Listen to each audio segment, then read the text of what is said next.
नमस्कार विद्यार्थी मित्रांनो, आपण इयत्ता 10वी भाग 2 प्रकरण पहिले समरूपता यामधील संकीर्ण प्रश्नसंग्रह 1 सोडवत आहोत। त्यातील 1 ते 6 ही उदाहरणं आपण आधीच्या व्हिडिओमध्ये बघितली आहेत। त्यानंतरची म्हणजे 7 ते 13 ही उदाहरणं आपण आता या व्हिडिओमध्ये बघणार आहोत। तत्पूर्वी तुम्हाला एक विनंती आहे की तुम्ही जर चॅनलला सबस्क्राईब केलेलं नसेल तर सबस्क्राईब करा, बेलचं बटन दाबा आणि व्हिडिओला लाईक आणि शेअर करा। चला तर मग सुरुवात करूयात आजच्या प्रश्नांपासून। आजचा प्रश्न आहे 7वा। आकृतीमध्ये A', D', व B', E', रेख BE समांतर बाजू AB जर AD बरोबर 5, DC बरोबर 3, BC बरोबर 6.4 तर BE काढा। आता हे बघा, त्यांनी आपल्याला ह्या प्रश्नामध्ये ही आकृती दिलेली आहे त्रिकोणाची। त्रिकोण CAB हा एक त्रिकोण दिला आहे। त्यामध्ये त्यांनी आपल्याला माहिती दिलेली आहे। ती काय माहिती आहे तर A', D', म्हणजे काय अर्थ होतो याचा, तर हे 3 जे बिंदू आहेत ADC हे एक रेषीय आहेत। B', E', म्हणजे हे 3 जे आहेत ते एक रेषीय आहेत। B, E आणि C हे 3 एक रेषीय बिंदू आहेत। आता ही जी DE बाजू आहे ती काय आहे, रेख DE जी काय आहे ती बाजू ABला समांतर आहे आणि ADचं माप त्यांनी 5 दिले, DCचं माप त्यांनी 3 दिलेलं आहे। ही BC जी आहे ती त्यांनी 6.4 सांगितलेली आहे। तर त्यांनी आपल्याला विचारले ह्या BEचं माप किती आहे ते। मग आता BEचं माप काढण्यासाठी आपल्याला काय करावं लागणार आहे, BE आपल्याला x समजावं लागणार आहे आणि ह्या म्हणजे 6.4 मधनं जेव्हा आपण हे ECचं माप वजा करू तेव्हा आपल्याला काय मिळणार आहे, तेव्हा आपल्याला मिळणार आहे ह्या BEचं माप। चला तर मग बघूयात आता हा प्रश्न कसा सोडवायचा। त्रिकोण ABC मध्ये रेख DE समांतर बाजू AB, CD/DA बरोबर CE/BE किंवा EB। याचं कारण येतं प्रमाणाच्या मूलभूत प्रमेयानुसार, म्हणून CD/DA बरोबर CE/EB। आता यांच्या ह्या ज्या किमती लिहून घ्यायच्या ज्या दिल्यात त्या, म्हणून 3/5 बरोबर 6.4 वजा x/x। आता हा तिरकस गुणाकार करून घ्यायचा आपल्याला, म्हणून 3x बरोबर 5 कंसात 6.4 वजा x, म्हणून 3x बरोबर 32 वजा 5x। आता हे वजा 5x जे आहेत ते तिकडे जाऊन अधिक 5x होणार, म्हणून 5x अधिक 3x बरोबर 32, म्हणून 8x बरोबर 32, म्हणून x बरोबर 32/8, म्हणून x बरोबर 4, म्हणून मग BEची किंमत किती येते, 4 एकक। हे झाले या प्रश्नाचं उत्तर। आता आपण प्रश्न क्रमांक 8 बघूयात। आकृतीमध्ये रेख PA, रेख QB, रेख RC व रेख SD हे रेषा ADला लंब आहेत। रेख AB बरोबर 60, BC बरोबर 70, CD बरोबर 80, PS बरोबर 280 तर PQ, QR आणि RS काढा।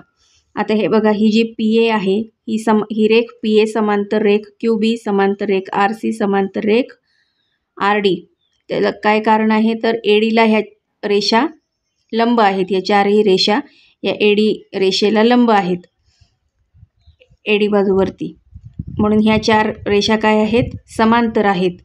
तर म्हणून PA समांतर QB समांतर RC समांतर SD 3 समांतर रेषांच्या आंतरछेदाच्या गुणधर्मानुसार समजा PQ बरोबर, ही PQ बरोबर आता त्यांनी आपल्याला काय सांगितलेलं आहे की ABचं माप म्हणजे ह्या ABचं माप त्यांनी 60 दिले, ह्या BCचं माप त्यांनी 70 दिले, CDचं माप 80 दिले आणि ही पूर्ण PS त्यांनी आपल्याला 280 सांगितली आहे। तर यातले हे जी PQ आहे, QR आहे आणि RS आहे यांची मापं त्यांनी आपल्याला म्हणजे विचारलेली आहेत, प्रत्येकी यांची मापं किती आहेत ती। म्हणून मग आता ते कसं लिहायचं बघा।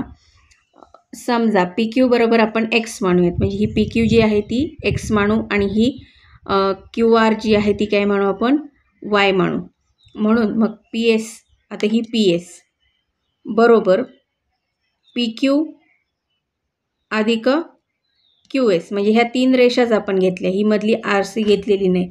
ह्या 3 रेषांचंच आपल्याला आता बघायचं आहे. म्हणून पी एसमध्ये कुठली आपली धरली आपण, ही पी क्यू आणि क्यू एस अशी धरल्या.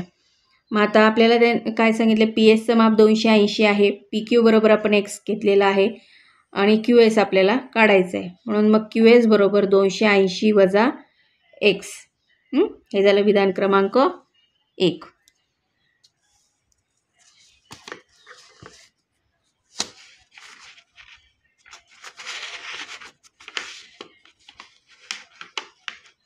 आता रेख पी ए समांतर रेख क्यू बी समांतर रेख एस डी. आता ही पी ए समांतर रेख क्यू बी आणि समांतर रेख काय आहे, ही एस डी. असं ह्या 3 रेषा घेतल्या जातात आपण. म्हणून 3 समांतर रेषा आणि छेदिका यांच्या गुणधर्मानुसार ए बी छेद बी डी, म्हणजे ही ए बी छेद ही बी डी आणि पी क्यू छेद क्यू एस. आता यांची मापं लिहून घ्यायचीत आपल्याला. म्हणून 60 छेद बी सी अधिक सी डी. आता बी सी अधिक सी डी आपण का म्हटलं आहे, तर बी सी डी हे काय आहेत, हे 3 एकरेषीय बिंदू आहेत. हे बी डी काय आहे, बी सी डी आहे, म्हणजे हे 3 एकरेषीय बिंदू आहेत. म्हणजे बी डॅश सी डॅश डी. यानुसार मग हे बी सी अधिक सी डी मिळून काय होतो, हा बी डी तयार होतो. म्हणून आपण तिथे तसं लिहिलेलं आहे की बी सी अधिक सी डी.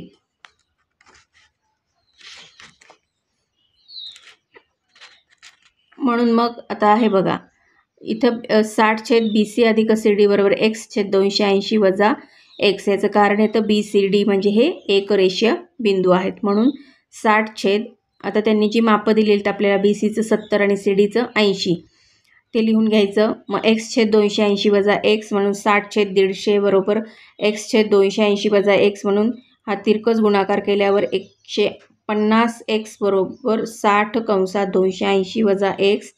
म्हणून 150 बरोबर 150 एक्स बरोबर 16,800 वजा 60 एक्स.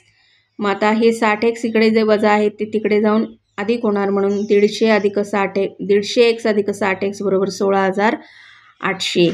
म्हणून 210 बरोबर 16,800 एक्स बरोबर 16,800 छेद 210. म्हणून एक्स बरोबर किती येतं, 80. म्हणून एक्स बरोबर पी क्यू बरोबर 80, जसं आपण इथे म्हटलेलं आहे. पी क्यू बरोबर काय आहे, एक्स आहे. मग तेच इथे आपण लिहिलेलं आहे, एक्स बरोबर पी क्यू बरोबर 80. मग आता आपल्याला क्यू एस काढायची आहे. तर मग क्यू एस आपण काय इथे घेतलेली आहे बघा, क्यू एस बरोबर 280 वजा एक्स. म्हणून मग 280 वजा एक्स किती आलेली आहे आपली, 80. म्हणून हे 80 त्याच्यातनं वजा करायचे. म्हणून क्यू एस बरोबर 200. क्यू एस बरोबर 200. पण क्यू एस बरोबर क्यू आर अधिक आर एस. म्हणजे आता हे बघा इथे गणितात क्यू एस बरोबर त्यांनी काय सांगितले आहे, क्यू आर अधिक आर एस. कारण हे 3 एकरेषीय बिंदू आहेत ना, क्यू आर एस हे एकरेषीय बिंदू आहेत. म्हणून क्यू आर अधिक आर एस. क्यू एस बरोबर क्यू आर अधिक आर एस.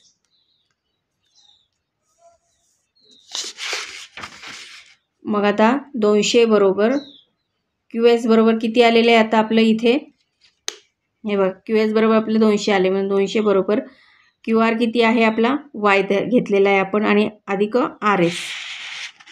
इथे बघा क्यू आर बरोबर आपण वाय घेतलेला आहे.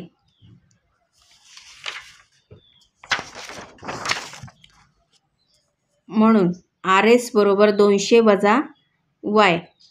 मग आता रेख क्यू बी समांतर रेख आर सी समांतर रेख एस डी, 3 समांतर रेषा आणि छेदिका प्रमेयानुसार. म्हणजे हे बघा आता इथे त्यांनी काय सांगितलेलं आहे आपल्याला, रेख क्यू बी समांतर रेख आर सी समांतर रेख एस डी, ह्या 3 रेषा आता आपण घेतलेल्या आहेत. म्हणून मग बी सी छेद सी डी बरोबर क्यू आर छेद आर एस. म्हणजे हे बघा बी सी छेद सी डी बरोबर क्यू आर, हा क्यू आर, ही क्यू आर छेद आर एस. म्हणून मग आता त्यांच्या किमती लिहून घ्यायच्या. 70/80 बरोबर वाय छेद 200 वजा वाय. मग आता तिरकस गुणाकार केल्यावर 80 वाय बरोबर 70 कंसात 200 वजा वाय. 80 वाय बरोबर 14,000 वजा 70 वाय. आता हे वजा 70 वाय तिकडे जाऊन अधिक वाय होणार, म्हणून 80 वाय अधिक 70 वाय बरोबर 14,000. म्हणून 150 वाय बरोबर 14,000 छेद 14,000. 150 वाय बरोबर 14,000. म्हणून मग वाय बरोबर 14,000 छेद 150 आणि वायचं उत्तर येतं 93.33. मग आता आर एस किती आहे? 200 वजा वाय, म्हणून 200 वजा 93.33, म्हणून आर एस बरोबर 106.67. म्हणून मग आता हे ते उत्तर काय येतात बघा. पी क्यू बरोबर 80, क्यू आर बरोबर 93.33 आणि आर एस बरोबर 106.37 असं या प्रश्नाचं उत्तर आहे. आता आपण 9वा प्रश्न बघूयात. 9व्या प्रश्नात काय सांगितलंय की त्रिकोण पी क्यू आर मध्ये रेख पी एम ही मध्यगा आहे. कोण पी एम क्यू व कोण पी एम आरचे दुभाजक बाजू पी क्यू व बाजू पी आरला अनुक्रमे एक्स आणि वाय बिंदूत छेदतात. तर सिद्ध करा एक्स वाय समांतर क्यू आर. सिद्धतेतील रिकाम्या जागा भरून सिद्धता पूर्ण करा. आता हे बघा, इथे त्यांनी आपल्याला आकृतीमध्ये काय सांगितले ह्या त्रिकोण पी क्यू आरमध्ये की पी एम ही काय आहे? या त्रिकोणाची मध्यगा आहे. रेख पी एम ही मध्यगा. म्हणून पी एम क्यू व कोण पी एम क्यू व कोण पी एम आर ह्यांचे जे दुभाजक आहेत ते काय करतात? ह्या पी क्यू बाजूला एक्स बिंदूमध्ये आणि ह्या पी आर बाजूला वाय बिंदूमध्ये छेदतात. त्याच्यामुळे त्यांनी सांगितले की ही एक्स वाय जी आहे ती समांतर या क्यू आरला आहे असं दाखवा. तर मग आता चला आपण हे गणित कसं सोडवायचं ते बघू. म्हणून कोण पी एम क्यू, त्रिकोण पी एम क्यूमध्ये किरण एम क्यू हा जो आहे तो किरण एम एक्स त्रिकोण पी एम क्यूमध्ये किरण एम एक्स हा कोण पी एम क्यूचा दुभाजक आहे. म्हणून पी एम छेद क्यू एम बरोबर पी एक्स छेद क्यू एक्स. विधान क्रमांक 1 याचं कारण येतं कोण दुभाजकाचे प्रमेय. आता त्याचप्रमाणे त्रिकोण पी एम आरमध्ये, या पी एम आरमध्ये हा जो पी एम आहे पी एम छेद हा जो एम वाय आहे किरण, हा किरण एम वाय काय करतो? ह्या पी एम आरचा हा काय आहे? दुभाजक आहे. म्हणून पी एम छेद एम आर आणि पी वाय छेद वाय आर हे झालं विधान क्रमांक 2 आणि त्याचं कारण येतं कोण दुभाजकाचे प्रमेय. परंतु एम पी छेद एम क्यू बरोबर एम पी छेद एम आर. आता त्याचं कारण असं आहे की हा जो म्हणजे क्यू आर हा जो आहे, ही जी बाजू आहे क्यू आर हिचा हा एम जो आहे तो काय आहे? मध्यबिंदू आहे. म्हणजे त्यामुळे ही क्यू एमचं जेवढं माप आहे तेवढंच ह्या एम आरचं माप आहे. म्हणून एम क्यू बरोबर एम आर, एम क्यू बरोबर एम आर. म्हणून पी एक्स छेद एक्स क्यू बरोबर पी वाय छेद वाय आर. म्हणून पी एक्स छेद एक्स क्यू आणि पी वाय छेद पी एक्स छेद एक्स क्यू आणि पी वाय छेद वाय आर. म्हणून एक्स वाय समांतर क्यू आर. त्याचं कारण आहे प्रमाणाच्या मूलभूत प्रमेयाचा व्यत्यास. म्हणजे त्यांनी इथे जे प्रश्नात आपल्याला विचारलं होतं की क्यू आर समांतर एक्स वाय समांतर क्यू आर सांगा, तर ही एक्स वाय समांतर क्यू आर आहे आणि त्याचं हे वरती इथे आपण ते सिद्ध केलेलं आहे त्याची कारणं देऊन. याप्रमाणे हा प्रश्न आपला झाला. आता आकृतीमध्ये 10वा प्रश्न बघा. आकृतीमध्ये त्रिकोण एबीसीच्या कोण बी व कोण सीचे दुभाजक एकमेकांना एक्स मध्ये छेदतात. रेषा ए एक्स ही बाजू बी सीला वाय मध्ये छेदते. जर ए बी बरोबर 5, ए सी बरोबर 4, बी सी बरोबर 6 तर ए एक्स छेद एक्स वायची किंमत काढा. म्हणजे आता हे बघा, हा त्रिकोण त्यांनी आपल्याला इथे एक दिलेला आहे ए बी सी. याच्यामध्ये त्यांनी काय सांगितलं? हा कोण बी आणि हा कोण सी यांचे जे दुभाजक आहेत ते काय करतात? ह्या ए वाय रेषेला म्हणजे हे दुभाजक एक्समध्ये एकमेकाला छेदतात आणि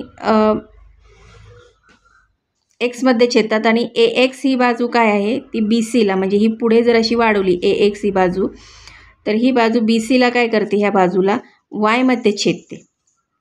म्हणून मग काय त्यांनी माहिती दिली आणखीन की ह्या ए बीचं माप आहे 5, ए सीचं माप आहे 4, ही पूर्ण बी सी आहे 6, तर ए एक्स छेद एक्स वाय ही किंमत त्यांनी आपल्याला काढायला सांगितलेली आहे. चला तर मग बघूयात आता ते उदाहरण कसं सोडवायचं. आता हे बघा, त्रिकोण ए बी वायमध्ये, म्हणजे आता हा बघा त्रिकोण ए बी वाय, याच्यामध्ये त्रिकोणाच्या कोन दुभाजकाच्या प्रमेयानुसार ए बी छेद बी वाय आणि ए एक्स छेद एक्स वाय, म्हणजे ए बी छेद बी वाय बरोबर ए एक्स छेद एक्स वाय, हे काय आहे विधान क्रमांक 1. आता हा त्रिकोण बघा ए सी वाय, ह्या त्रिकोणामध्ये पण त्रिकोणाच्या कोन दुभाजकाच्या प्रमेयानुसार ए सी छेद सी वाय आणि ए एक्स छेद एक्स वाय हे काय आहे विधान क्रमांक 2. म्हणून ए बी छेद बी वाय बरोबर ए सी छेद वाय सी बरोबर ए एक्स छेद एक्स वाय, हे कशावरनं म्हणतोय आपण, तर विधान 1 आणि 2 वरून. म्हणून समान गुणोत्तराच्या सिद्धांतानुसार ए बी अधिक ए सी छेद बी वाय अधिक सी वाय, म्हणजे ह्या दोघांची बेरीज केली बरोबर ए एक्स छेद एक्स वाय, म्हणून ए बी अधिक ए सी छेद बी सी. आता हा बी वाय अधिक सी वाय काय आहे, बी वाय अधिक सी वाय म्हणजेच बी सी आहे. या दोघांची बेरीज केली की काय येतं बी सी, म्हणून ते बी सी तसं घेतलं बरोबर ए एक्स छेद एक्स वाय. हे बघा इथे हे, कारण हे जे 3 बिंदू आहेत ते कसे आहेत, एकरेषीय आहेत, म्हणून बी डॅश वाय डॅश सी हे एकरेषीय बिंदू असल्यामुळं काय येतं, ते त्याचं कारण येतं B dash C Y dash C. मग आता ह्या ज्या दिलेल्या किमती आहेत त्या सगळ्या किमती ठेवून ए बीची किंमत 5, ए सीची किंमत 4, बी सीची किंमत 6 बरोबर ए एक्स छेद एक्स वाय, म्हणून मग 9/6 बरोबर ए एक्स छेद एक्स वाय. आणि यांचा भागाकार केल्यावरती उत्तर काय येतं आपल्याला, 3/2 बरोबर ए एक्स छेद एक्स वाय. तर अशा पद्धतीने हा आपला प्रश्न 10वा सोडून झालेला आहे. आता आपण 11वा प्रश्न बघूयात. आता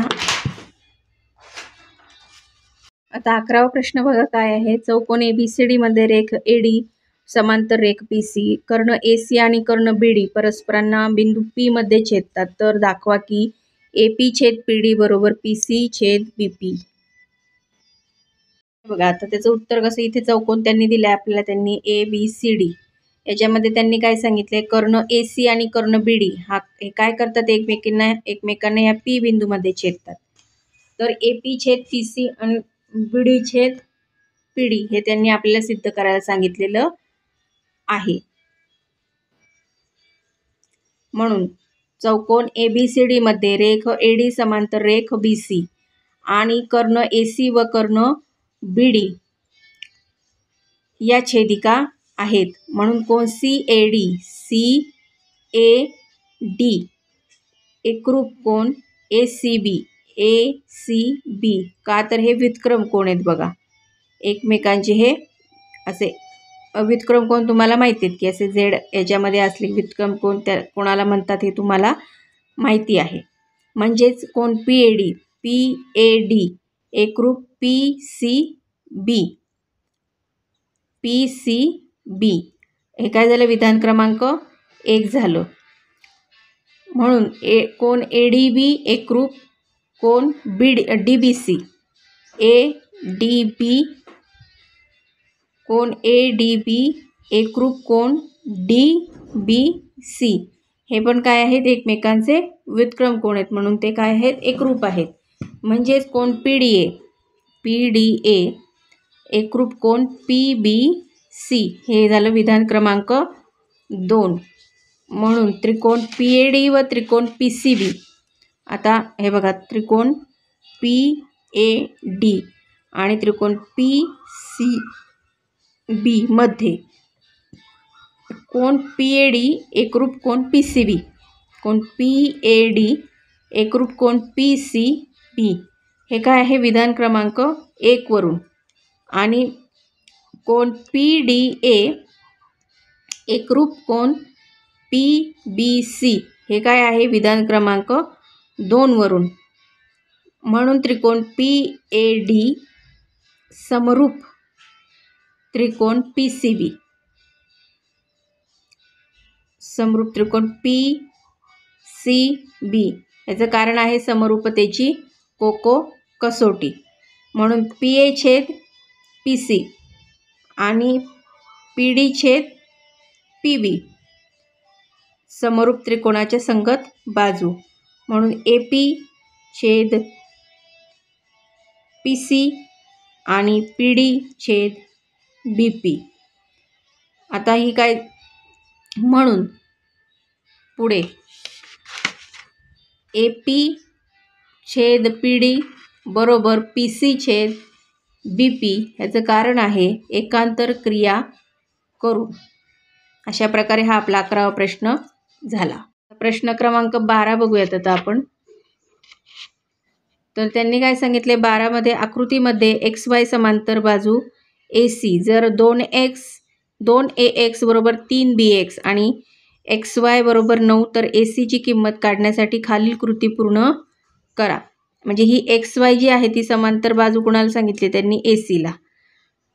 मग हे 2AX बरोबर 3BX आणि XY बरोबर 9 तर ह्या AC ची किंमत काढायला सांगितली आहे आणि त्यासाठी ह्या खालील कृती आपल्याला त्यांनी पूर्ण करायला सांगितले.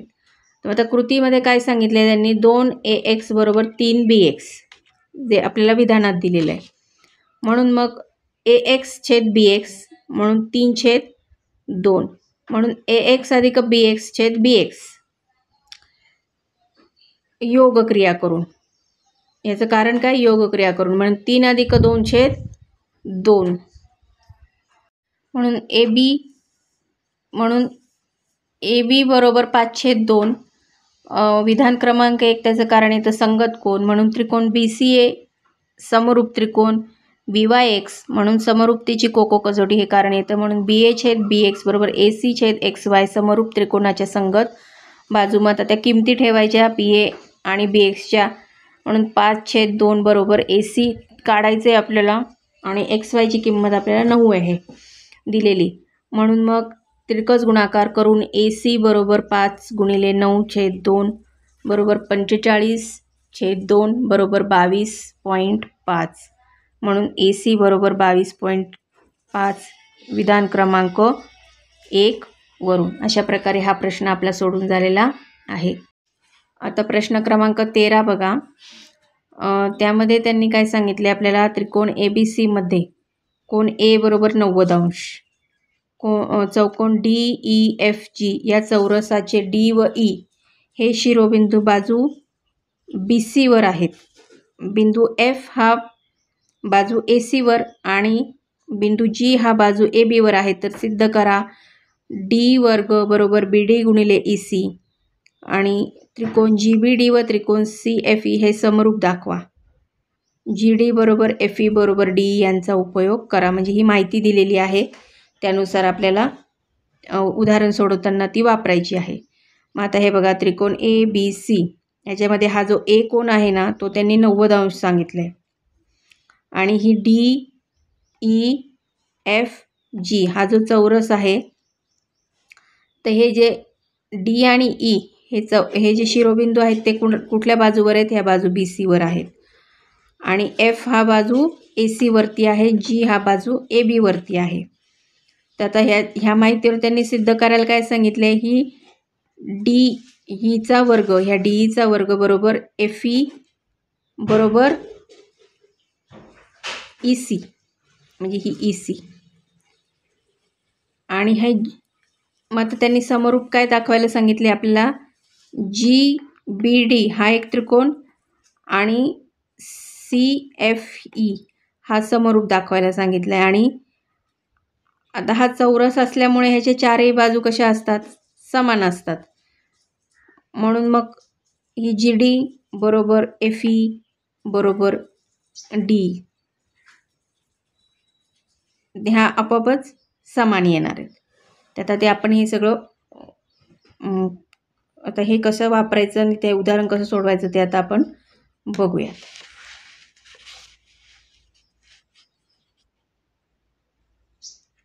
म्हणून त्रिकोण CBA व त्रिकोण GBD मध्ये आता इथे त्यांनी दोन त्रिकोण सांगितलेत बघा तुलना करायला. CBA हा त्रिकोण झाला आणि GBD म्हणजे हा एक मोठा त्रिकोण आणि हा छोटा त्रिकोण त्यांनी इथे घ्यायला सांगितला होता आपल्याला.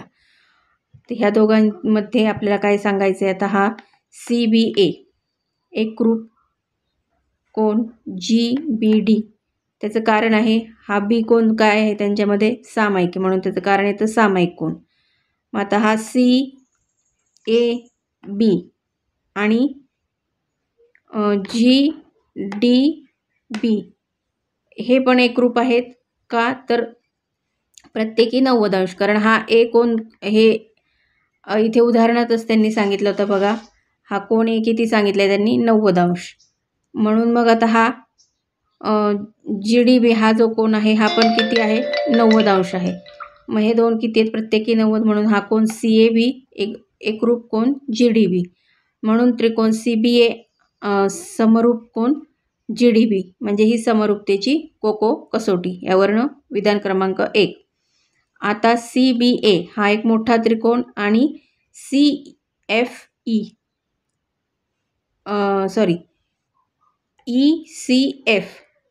हा त्रिकोण हे दोन त्रिकोण दाखवायचे. मग आता लिहायचं कसं बघा. त्रिकोण CBA व त्रिकोण ECF मध्ये CAB एकरूप कोण CAB एकरूप कोण CEF. याचं कारण काय आहे प्रत्येकी 90 अंश. म्हणून कोण ACB एकरूप कोण FCE त्याचं कारण काय आहे सामायिक कोण. कारण कोण C हा त्या दोन त्रिकोणातला कसा आहे सामायिक कोण आहे. म्हणून त्रिकोण CBA समरूप त्रिकोण ECF समरूपतेची कोको कसोटी. विधान क्रमांक 2. म्हणून त्रिकोण GBD समरूप त्रिकोण CFE त्याचं कारण आहे विधान क्रमांक 1 आणि 2 वरून. म्हणून BD छेद FE बरोबर DG छेद EC समरूप त्रिकोणाच्या संगत बाजू. विधान क्रमांक 3. म्हणून EF बरोबर D चौरसाच्या संगत भुजा. विधान क्रमांक 4. आणि DG बरोबर D. म्हणून BD छेद DE बरोबर DE छेद EC विधान क्रमांक 3 आणि 4 वरून. मग आता ह्यांचा तिरकस गुणाकार केल्यावर BD गुणिले EC बरोबर DE गुणिले D. म्हणून BD गुणिले EC बरोबर DEचा वर्ग आणि हे सरळ लिहिल्यावरती DE वर्ग बरोबर BD गुणिले EC. याप्रमाणे आपले हे 13वा प्रश्न सोडून झालेला आहे. याप्रमाणे आपला हा संकीर्ण प्रश्न संग्रह 1 पूर्ण झालेला आहे.